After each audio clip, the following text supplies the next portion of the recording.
morning. It is 63 degrees. Skies are clear.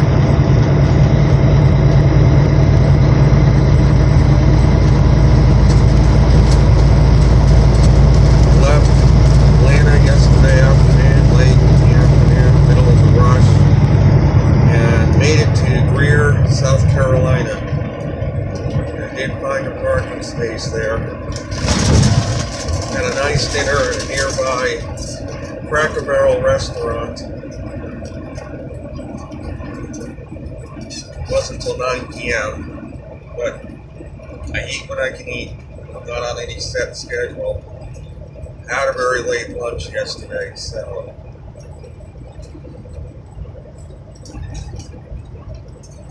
today my plan is to continue northbound on I-85 up to North Carolina.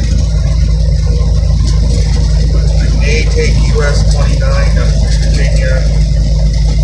Play that by ear. That will bring me right to DC if I do. Later today.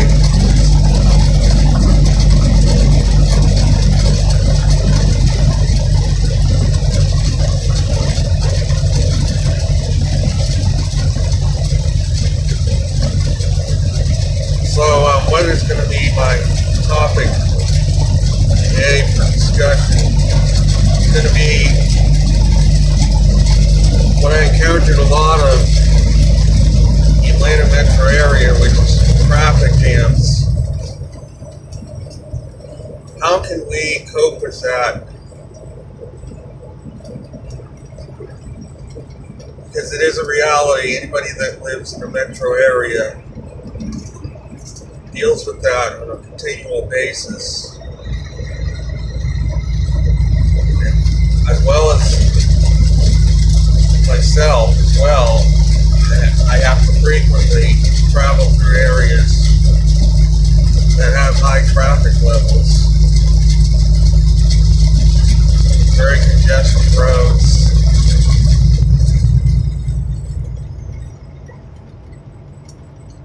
How do we deal with it all?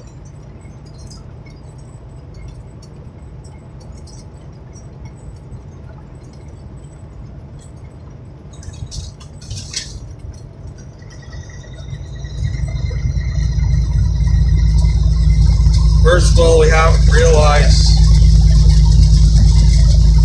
we are going to hit traffic and allow extra time to get to our destination.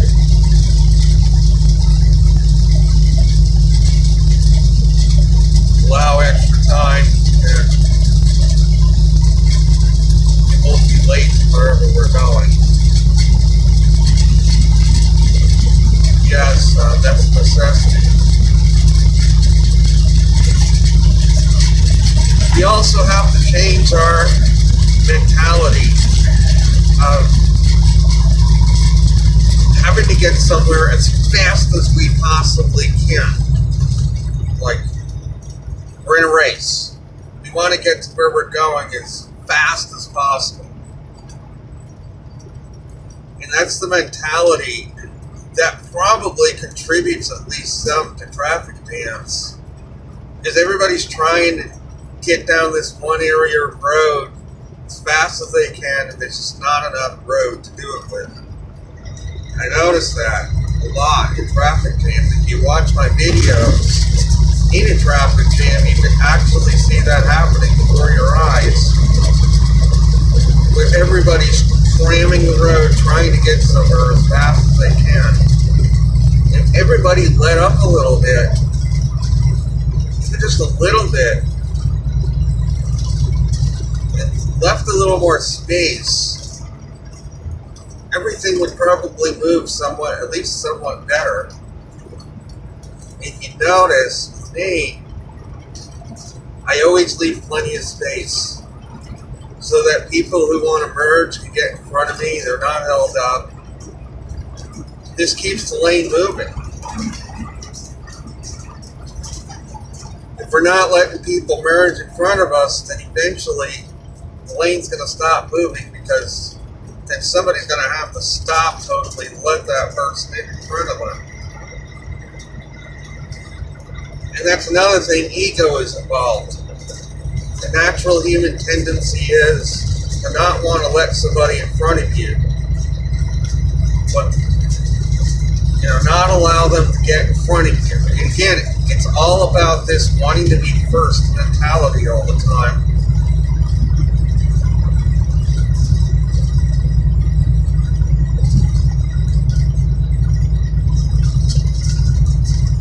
You have that mentality, ego, it's going to come out in your driving. You're not going to let people in front of you. You're not going to give allowance for other people who are sharing the road with you. And that kind of attitude actually makes traffic jams even worse than what they could be. Because I notice so often that we got a heavy merge going on. And that's a reason why there's a traffic jam. There's a heavy merge, and people aren't letting other people in front of them on this merge. So everybody has to stop in that lane so that people can finally get in. So the lane stops moving, and then it starts to carry over. If there's multiple lanes into other lanes, as the problem gets worse, then you have people who get into the left lane, try to get ahead of everybody else, and then cut in at the last minute. That makes it even worse. So it's all about being first, all about winning the race. It's all about the roads being a racetrack. Everybody's trying to get places as fast as they possibly can.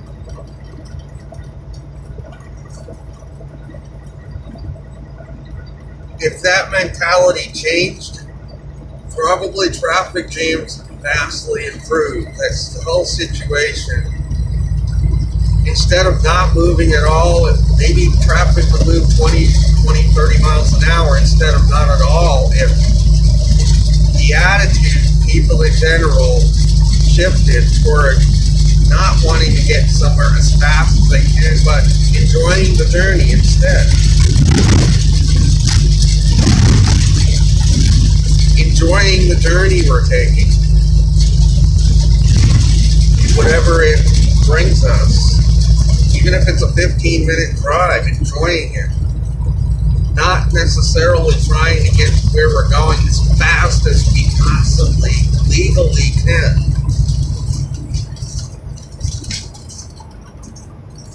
And if everybody most adopted that attitude, and set aside their ego, let people in front of them traffic jam and emerge,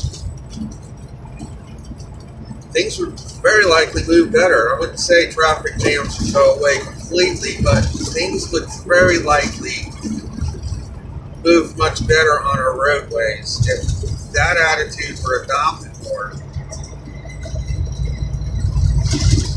And that is the reason for road rage. Ego. It's about ego. People don't want to make allowances for other people. It reflects on the roadways.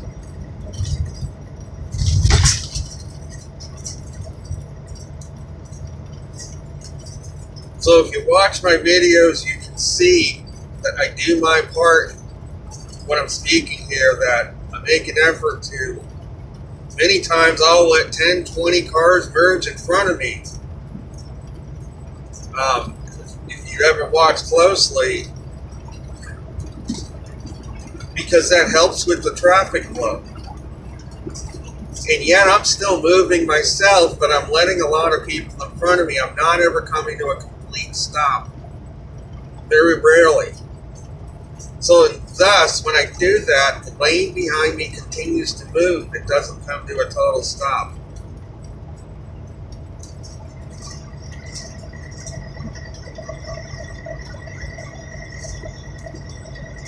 But I see often the opposite when there's a traffic jam, because everybody wants to get everywhere and they're in a race.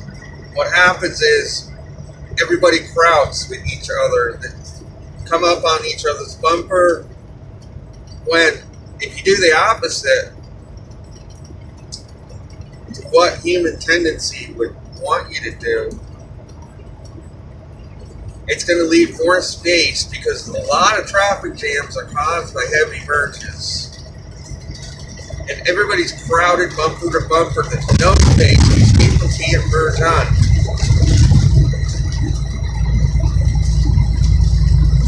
As I said before, we change our mentality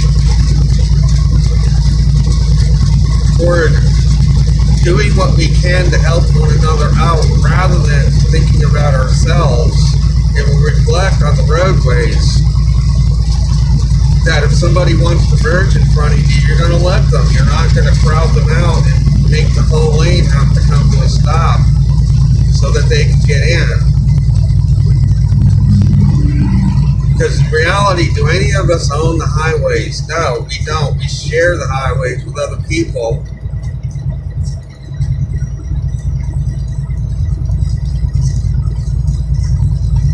So we really have no right to dictate to somebody else whether they can get in on the road or not. When we crowd other people out like that, then aren't we really, acting like we own the roadway rather than that we're sharing it with other people?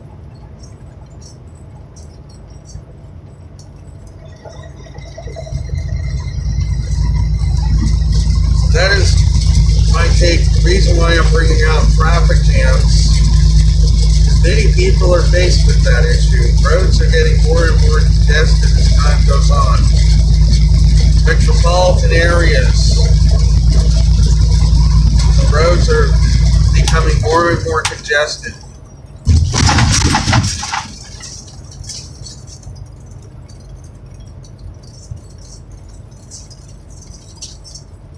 These are ways that at least the edge can be taken off of this a little bit. I'm not going to totally solve the problem, but at least. Of course, another thing is, again, it's all about mentality. It's about changing our mentality of getting places. From getting there as fast as we can to enjoying the ride. However long it takes, however long it takes. Having that mentality instead of that we have to be somewhere as fast as we can in a race. Like, oh, I made it there in 10 minutes instead of 15. Oh, yeah, that's so wonderful. Instead, it's like, it took me 15 minutes. Great, at least I got there. Everything with the trip went well. I may have gotten a little slowed down by traffic, but at least I made it there, even though it took 15 minutes, even though it took 20 minutes instead of 10. At least I got there, and I left early, so I was still on time to wherever I'm going. I gave myself a lot of extra time.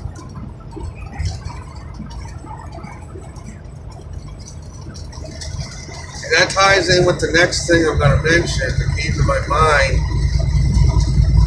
I saw a sign a couple days ago in Georgia. The fatalities in Georgia this year are already almost 350 people lost their lives on Georgia's highways this year. And I believe that a lot of that is excessive speed. States are raising speed limits constantly.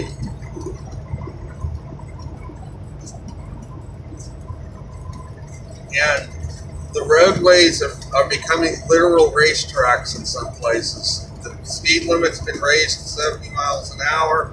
Everybody's going to go 78 miles an hour. And that's fast. So if you get an accident going at those speeds, the chance of a fatality is much higher than if the speed limit is lower, and the statistics bear that out.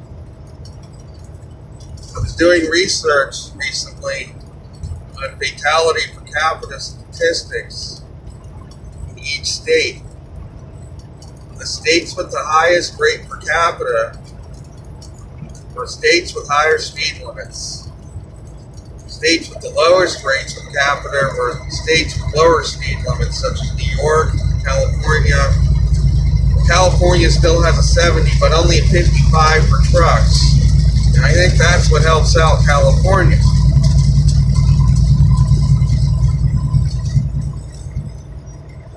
But many of the states that were at the top of the list as far as being the best were states that the speed limits are lower, like New York State still only has a 65 speed limit, and their rate per capita was lower than most other states. Or like New Jersey wasn't that bad. You would think New Jersey would be high with the population density, or Connecticut even was. You would think those states per capita would be higher, but they're not. They're actually lower because the speed limits in these states are lower. People do not drive as fast in these states.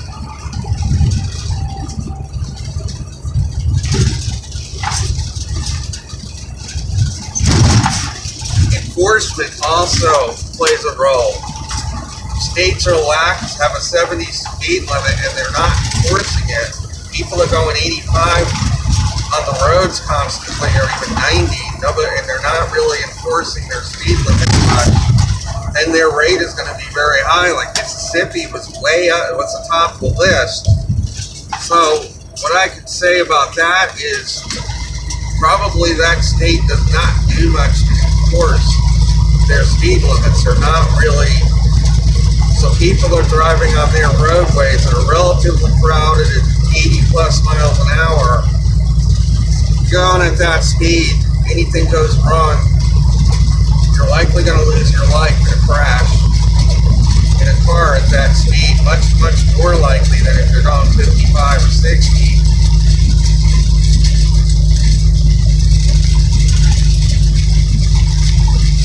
Again, it boils down to the mentality of enjoying our journey and not trying to go as fast as we possibly can to get to our destination, but enjoying it, giving ourselves a little extra time to get to where we're going, and perhaps maybe not going the speed limit that's posted in that state if it's really high. Why do we really have to do 70 miles an hour for, or even 80? Why do people have to go that fast to get to where they're going? Why not do 60, 65, even lower? You're still going to get to where you're going. It may take a few extra minutes. Just think about,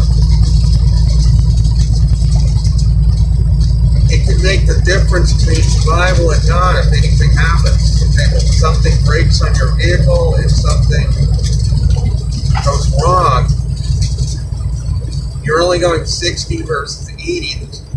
Chances are exponentially better you're going to come out of it without any major harm.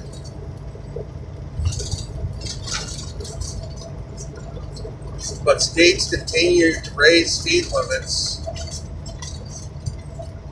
Obviously, if you go faster, it's going to need much more wear and tear on your vehicle. Brakes are going to wear out faster. Vehicle isn't going to last as long. Parts are going to wear a lot quicker. Tires are going to wear faster.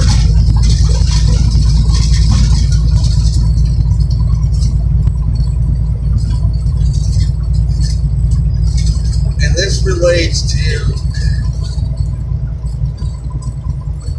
I used to work for a company called Rug Doctor. They had their own racing car. In the early 90s, I think it was 1992, 1993, I was living in North Carolina, and workmates wanted to go to Atlanta to see Rug Doctor's race car.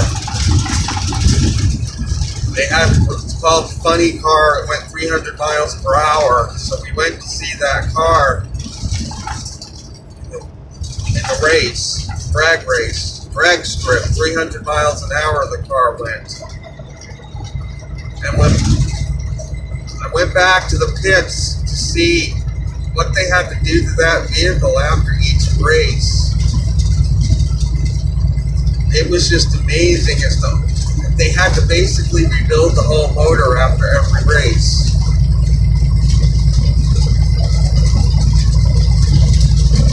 And what does that tell us? Well, it tells us that the higher the rate of speed we travel in our vehicle, the more wear and tear it's going to put on the vehicle, the more money in the long run it's going to cost us to maintain that vehicle,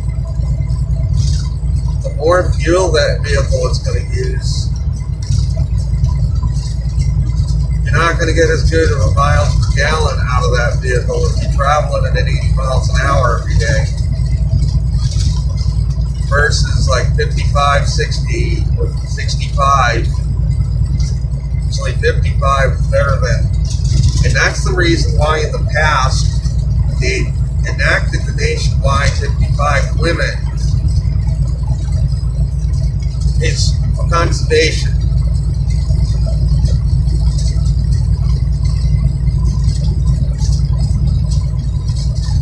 Is there anything wrong with conservation? No, there's not a thing wrong with it. It's wisdom. Actually, it's wise.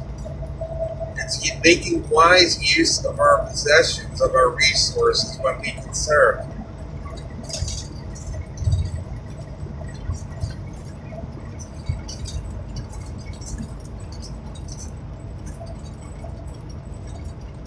It's part of taking care of what's been entrusted to us is taking care of our possessions, whatever's been granted to us. If it's an automobile, that's part of taking care of it is to drive it in a wise manner. That's gonna, you want to make the vehicle last. The longer that vehicle lasts and stays in good condition, the more money we're going to save. That is the course of wisdom.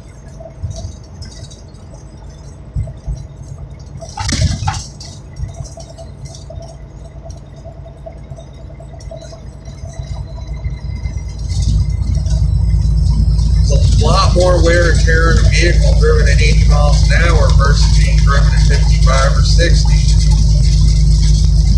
Of course, we know that states are raising speed limits continually. It just gets higher and higher. It used to be the 55, they raised it to 65. Then states started raising it up to 70. And they started raising it to 75. Some states out west raised it to 80. So if you think about it, the speed limit's 80, you're going to have people going almost 90 miles an hour.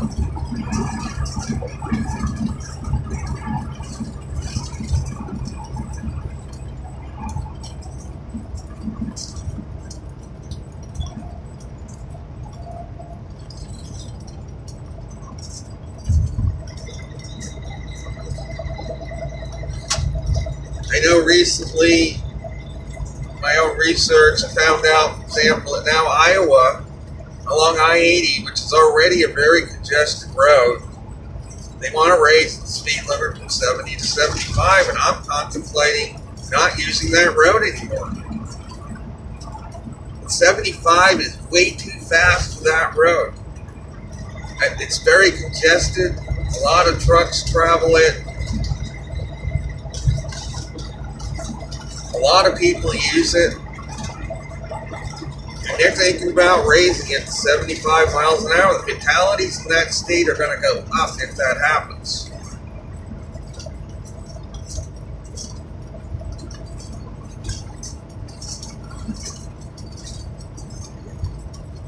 It's just one example. There are other states that I think are doing a really good job with this issue. For example, Oregon, much of I-5, the speed speed limit is only 60 because that road is a very congested highway. The state of Oregon is very wise in restricting the speed of that road to 60 because of the volume of traffic that uses that highway. A lot of it is only 2 lanes, especially more rural areas, but it's still crowded.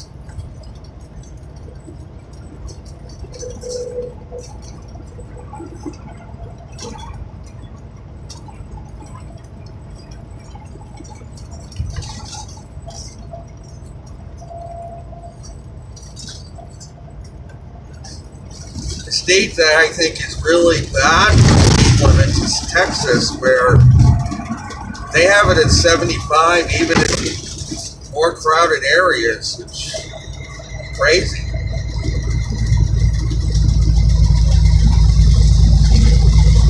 Colorado, I-25, north of Denver, is a virtual racetrack. I think the speed limit there is 75 maybe along there, and the road is packed with people doing 80 miles an hour or higher, and they wonder why there's so many accidents on that stretch of roadway. They wonder why there's always a big accident going on.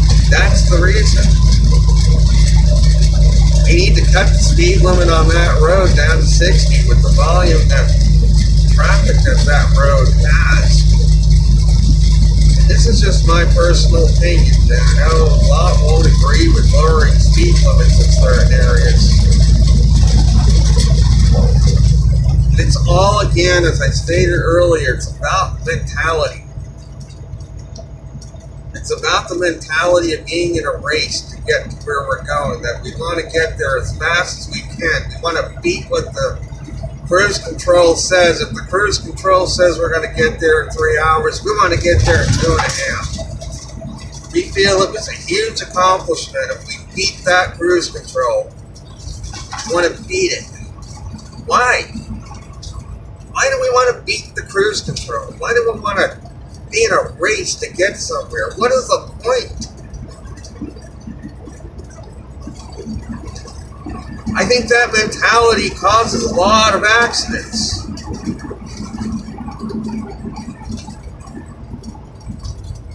It causes us to tailgate the person in front of us so that when that person has to really stop, then we hit them. We're too close.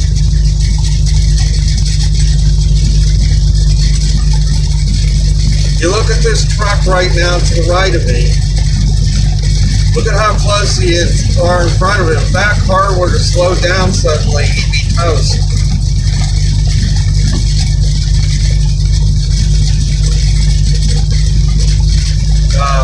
I see that so much out here.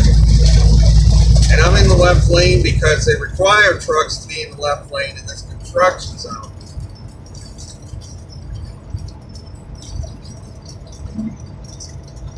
Speed limit through here is 55. I'm going just under that. Look at how many people are flying past me right now. Why can't people do 55 miles an hour? What is so freaking hard about it?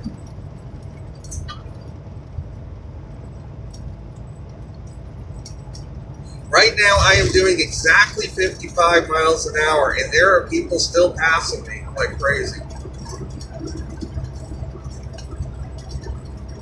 I'm doing 58 now. You can see the car to my right still is flying past me. Speed limit's 55 here. Why aren't they enforcing it?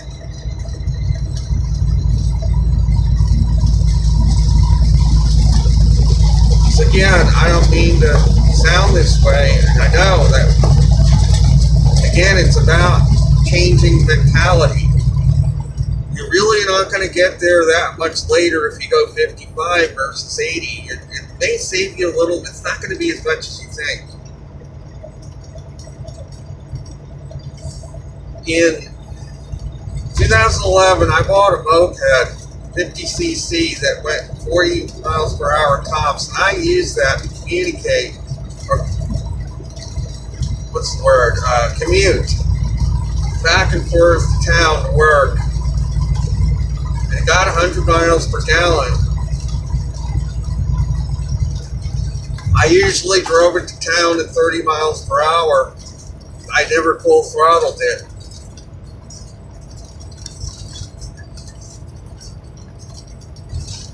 I still got to work. It only took me not even 10 minutes longer to get to work versus being in a car. Not even. It wasn't really that big of a difference at all. Going 30 miles per hour versus going 55 in a car to get to town.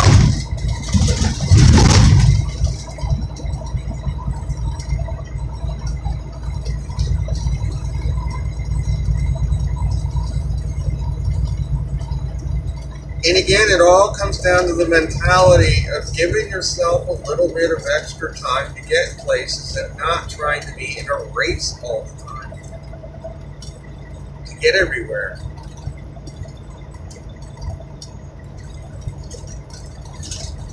It's all about the mentality of you don't have to be first, you don't have to be the fastest, you don't really have to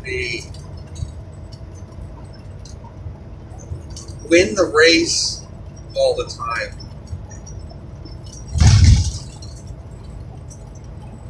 In that sense. If anybody's ever read the story of the tortoise and the hare, there's a lot of truth to it, and I see it all the time out here.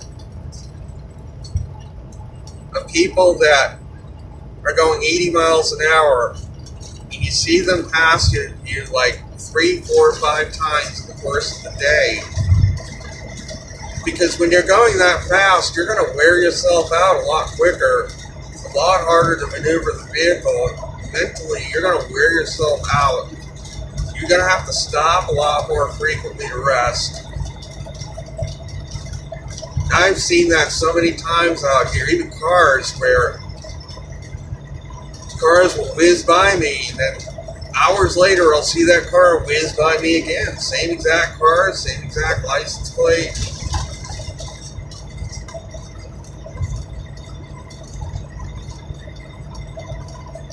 Really, there's a lot of truth to that story. Who actually won the race in that story? It was a slower person, because even though they were going slower, they were going at a very steady pace.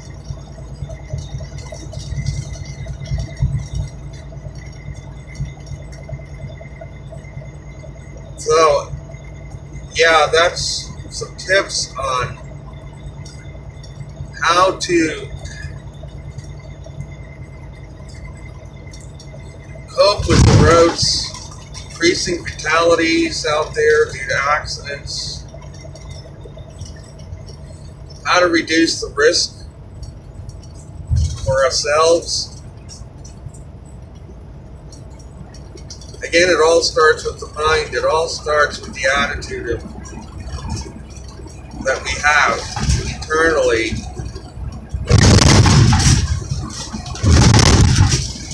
As to how well we're going to cope with other people that we have to share the road with, traveling in general.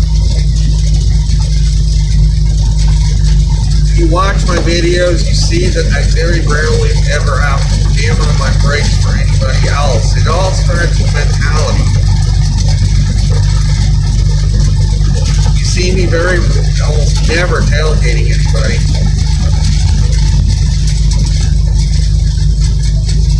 Because I see no purpose in it. If anything, in that situation, you should actually give more space, not less.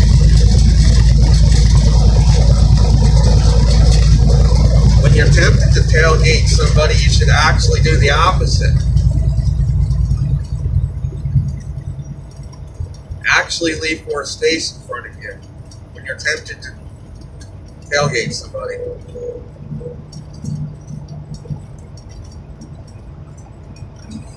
And again, I point out the speed limit on this road is 55 right now. That truck just blew past me in the right lane.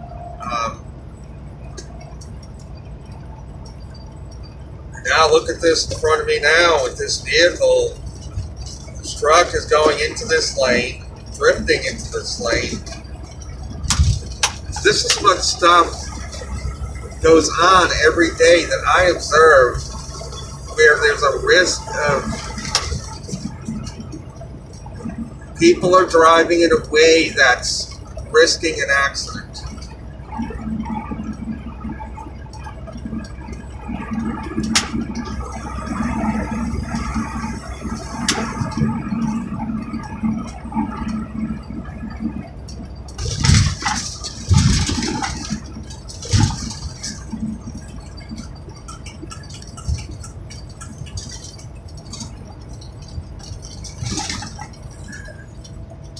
This is exit 98 Frontage Road.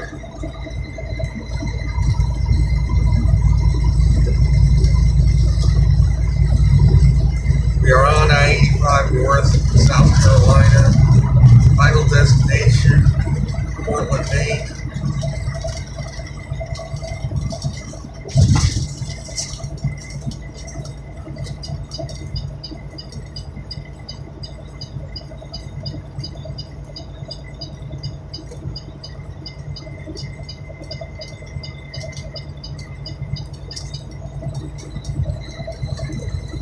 This is exit 100, Blacksburg Highway, Blacksburg.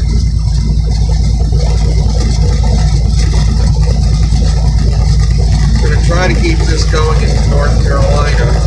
We'll be getting into North Carolina in about 10 more minutes.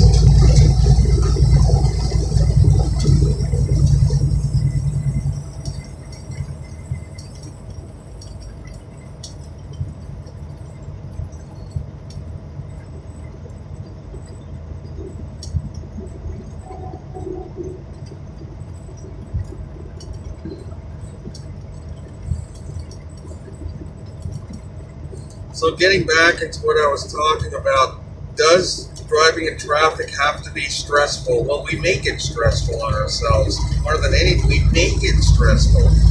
Do you ever really see me stressing out in traffic on my videos? Do you ever see me getting angry, cussing people out, or not letting people in front of me, or getting all wound up? No, I don't. It all starts in the mind and how we perceive things. If we get rid of the mentality of being in a race, then traffic's not really going to bother us. It's not going to stress us out. Isn't that true with anything else in life? We change our attitude. Things that stress people out will not stress us out, even though it could be a stressful potential situation. We're going to be able to handle it if we have the right mentality. We're not going to lose it.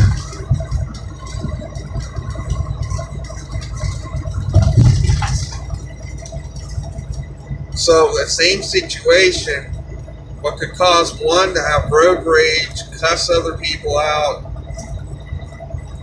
be angry the rest of the day, the next person may take it in stride. That same situation, take it in stride. Why? It's all in the mentality. We have 45 more miles to Charlotte, North Carolina.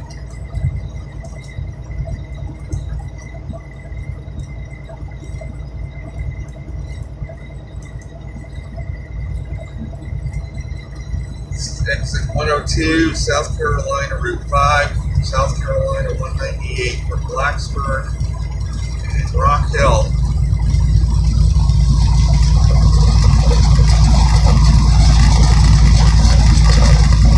So identical situations totally stress one person out, and yet another person may not be bothered much by it.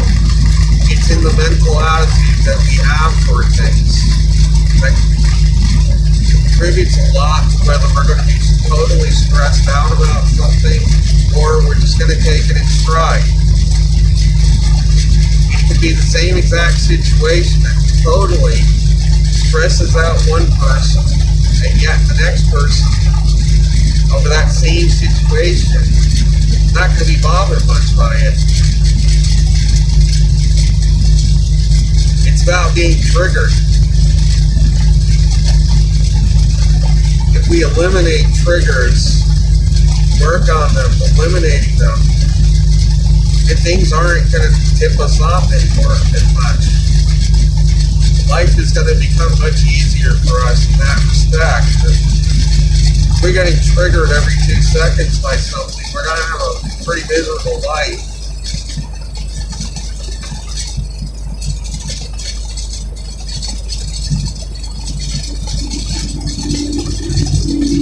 We get triggered just because somebody gets in front of us. We start road raging them just because they get in front of us.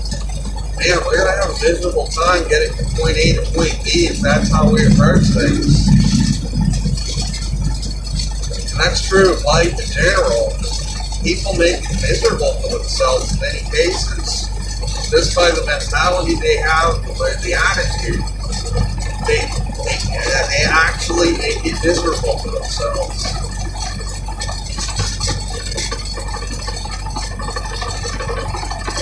Some people, I believe, really enjoy being in that mental state. Again, it ties in with the victim mentality. People enjoy being victims. They want to come out of that loop. They enjoy it. They're addicted to it even. And yet, people who are in that mentality are very unfrequently in a loop.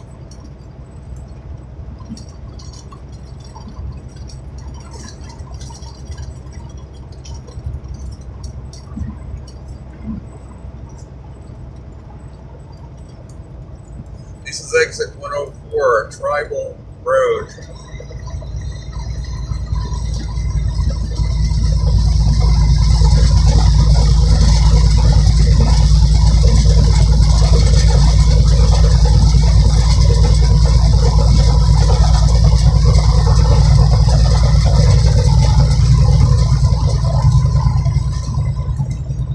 So how do we come out of these loops? How do we improve our attitude in these respects? Like, what can we do? Again, it boils down, as I've said, to meditation. There are techniques, lots of techniques out there that we can research and choose what's best for us that will help us. Deep breathing exercises help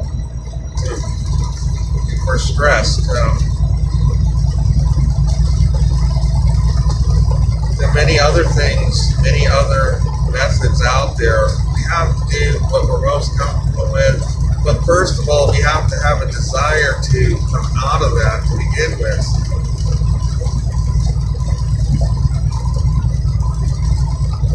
And not stay in that mental state. We have to overcome that addiction to that mental state that we're in. And have a desire to improve ourselves, to grow as a person. It's amazing how all of this ties in with driving, but it does.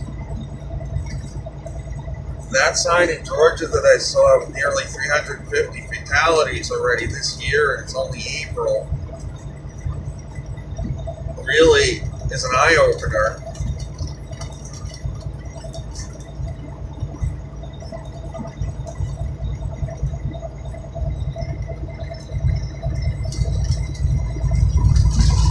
If you extrapolate that, they're gonna end up with almost 1,000 fatalities this year in that state alone.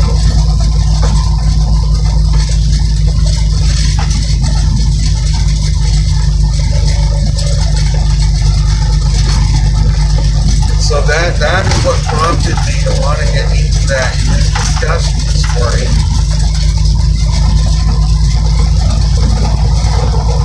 This is exit 106. US Highway 29, Grover.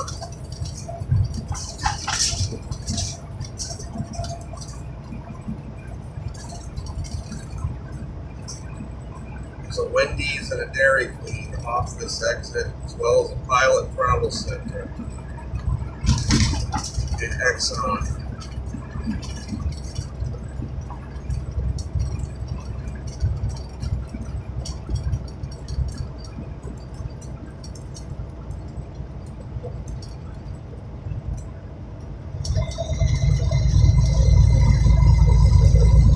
So this boils down to each one of us individually working to make the roads a safer place for all by our driving, our mentality, working on improving our mentality in general. Because if we improve our mentality, then our driving will improve as well with it.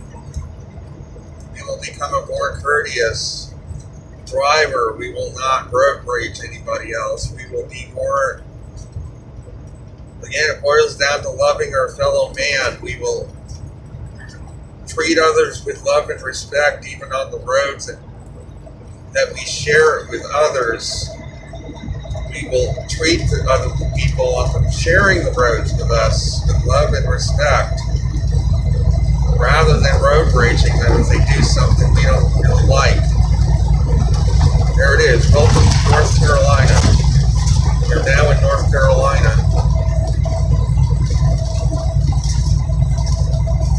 Exit 2, North Carolina 216, Kings Mountain National Military Park. So for history buffs, this will be the exit for you.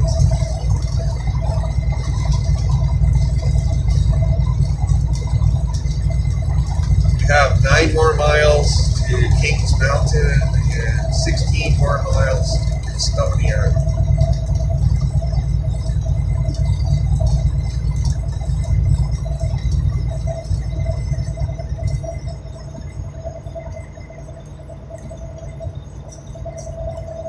This ties in, again, getting back, this ties in with the video I put out about loving our fellow man.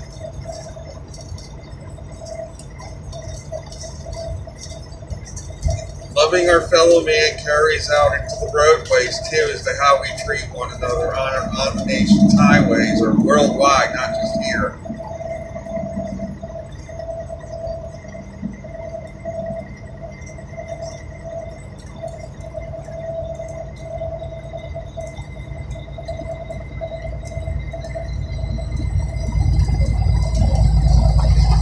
Well, that is my discussion this morning about how I feel about the nation's roadways, what's going on worldwide, not just the U.S., but everywhere. Extrapolates to everywhere.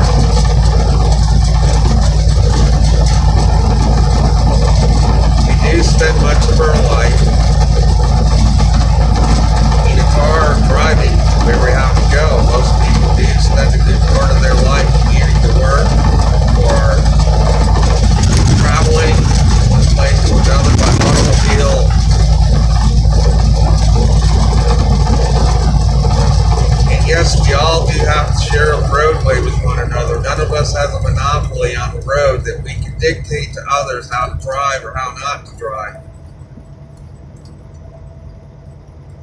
Everybody's an individual. Everybody has their own individual driving style, and it's not our place to judge anybody else to how they drive, as long as they're not endangering anybody else.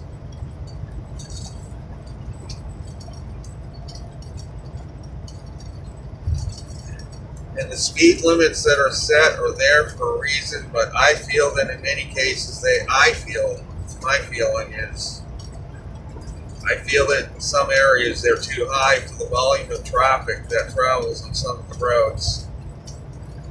In some areas, I'm not saying all, like Wyoming, 80 mile an hour speed limit in Wyoming is fine. If you want to do 80 in Wyoming, fine. You know, the roads there are not congested, so if you want to do 80, hey, more power to you. If you want to have to buy another vehicle in 2 or 3 more years, hey, that's your decision. So I just lost the visual. I'm going to sign out here. Hope you enjoyed